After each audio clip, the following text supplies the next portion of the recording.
পাপো মে বাশ্রয়ে দশমান হত্যৈতানা তথাইন তস্মান্নার্হা বয়ং হন্তুম ধার্তরাষ্ট্রং সবান্ধবান স্বজনম হি কথং হত্যা সুখীন শ্যাম মাধব। অনুবাদ: এই ধরনের আততায়ীদের বধ করলে মহাপাপ আমাদের আচ্ছন্ন করবে, সুতরাং বন্ধু বান্ধব সহ ধৃতরাষ্ট্রের পুত্রদের সংহার করা আমাদের পক্ষে অবশ্যই উচিত হবে না।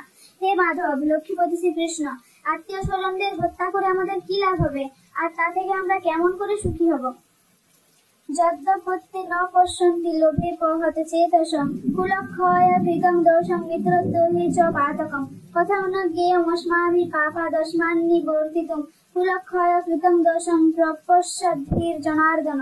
অনুবাদ: হে জনার্দন, যদিও এরা রাজ্যলোভে অভিভূত হয়ে কুলক্ষয় জনিত দোষ ও দ্রোহ নিমিত্ত পাপ লক্ষ্য করছে না, কিন্তু আমরা কুলক্ষয় জনিত দোষ লক্ষ্য করেও এই পাপ কর্মে কেন প্রবৃত্ত হব?